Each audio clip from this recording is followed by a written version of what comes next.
आज net positive पर जब बीजिंग कंपनियों को वर्चुअल पावर प्लांट बनाने का आदेश देता है तो क्या होता है? क्या इंडोनेशिया की एक कोयला दिग्गज कंपनी स्वच्छ ऊर्जा की ओर रुख कर सकती है? दुनिया के सबसे बड़े बाजार में ग्रीन फाइनेंस को कैसे बढ़ाया जा सकता है? और फिजी में बढ़ते समुद्र के स्तर के अनुकूल होना जमीनी स्तर पर कैसा दिखता है? ये वे कहानियां हैं जो नेतृत्व के अगले अध्याय को आकार दे रही हैं। मैं जॉर्डन पार्क हूँ। ये है नेट पॉजिटिव।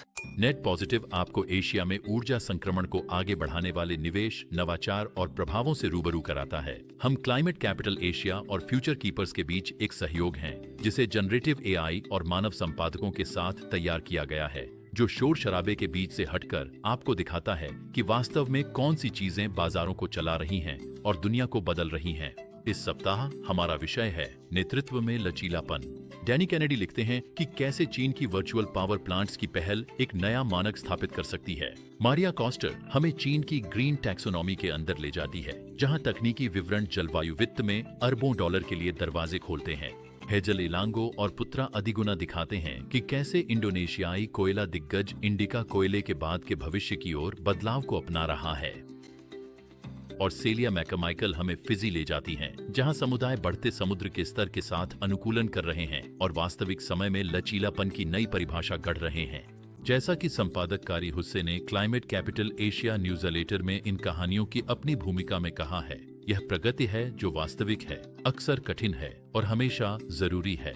साथ मिलकर वे दिखाते हैं कि कैसे दबाव में परखी गई लचीलापन नेतृत्व में बदल सकती है। आइए शुरू करते हैं। दुनिया में विशाल नए पावर प्लांट बनाए जा रहे हैं, लेकिन चीन एक अदृश्य क्रांति पर दांव लगा रहा है। यह कंपनियों को वर्चुअल पावर प्लांट्स या वीपीपी के विकास को तेज करने का निर्देश दे रहा है। ये सिस्टम छत पर लगे सोलर पैनल, इलेक्ट्रिक वाहन चार्जर, घरेलू बैटरियां, समायोज्य पावर लोड और डिजिटल रूप से नियंत्रित वाटर हीटर जैसे स्मार्ट उपकरणों को एक साथ जोड़ते हैं। जैसा कि डैनी कैनेडी ने क्लाइमेट एंड कैपिटल में लिखा है, चीन का ट्रैक रिकॉर्ड दिखाता है कि बदलाव कितनी तेजी से हो सकता है।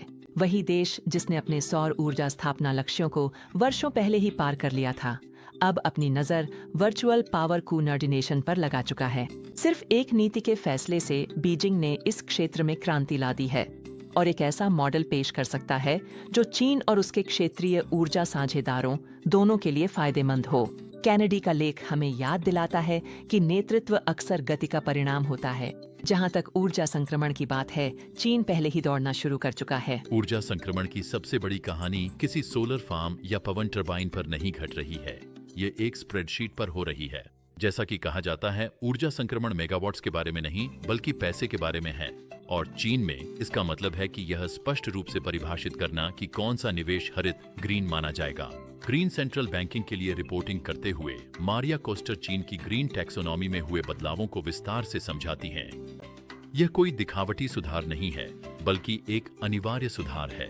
देश के नियामक यह विस्तार और स्पष्ट कर रहे हैं कि कौन से प्रोजेक्ट्स ग्रीन फाइनेंस के लिए योग्य हैं। इस नए संस्करण में ग्रीन उपभोग पर अधिक जोर दिया गया है, जिससे ध्यान ग्रीन टेक्नोलॉजी के उत्पादन के समर्थन से हटकर उसकी मांग को भी बढ़ाने पर केंद्रित हो गया है। इन बदलावों का उद्देश्य पूंजी को वहीं निर्देशित करना है जहां इसका सबसे अधिक महत्व है, यानी मापनीय जलवायु प्रभाव की ओर। कोस्टर बताती हैं कि चीन जैसे बड़े और प्रभावशाली बाजार से मिलने वाली स्पष्टता वैश्विक मिसालें कायम कर सकती है।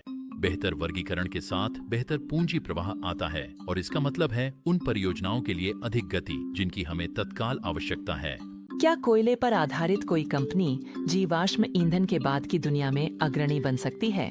इंडिका, जो इंडोनेशिया के कोयला उद्योग की एक दिग्गज कंपनी है, इसका पता लगाने के लिए एक बड़ा दांव लगा रही है।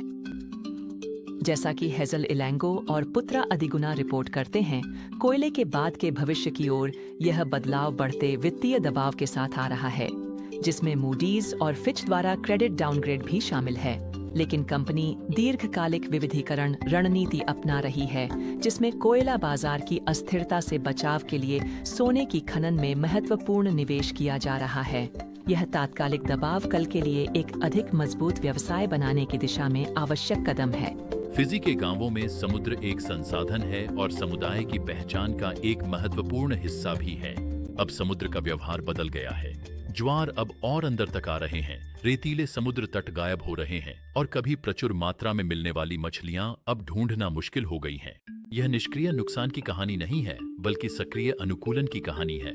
सेलिया मैकमाइकल हमें नागेगे गांव ले जाती हैं, जहां सामुदायिक नेतृत्व का एक शक्तिशाली उदाहरण देखने को मिलता है। यहाँ बेआ इकाइक महिला सहकारी समिति ने भोजन के नए स्रोतों की खेती के लिए एक जलीय कृषि परियोजना शुरू की है।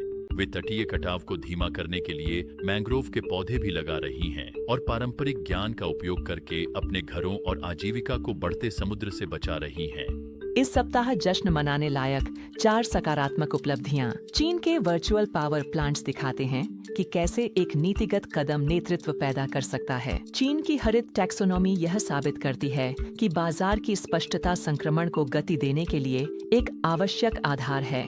फिजी में स्थानीय नवाचार लचीलापन की कहानी को नया रूप दे रहा है, यह दिखाते हुए कि समुदाय अपनी अनुकूलन प्रक्रिया में सक्रिय नेता हैं। इंडिका का कोयले से सोने की ओर रुख दिखाता है कि कैसे एक रणनीतिक बदलाव बदलते उद्योग में एक अधिक लचीला व्यवसाय बना सकता है। हर चुनौती नेतृत्व का एक अवसर है। अगली बार फिर मिलेंगे एशिया के जलवायु परिवर्तन को आगे बढ़ाने वाले और अधिक समाधान, रणनीतियां और कहानियां लेकर। नेट पॉजिटिव का निर्माण क्लाइमेट कैपिटल एशिया और फ्यूचर कीपर्स द्वारा जनरेटिव एआई और सिंथेटिक मीडिया का उपयोग करके किया गया है।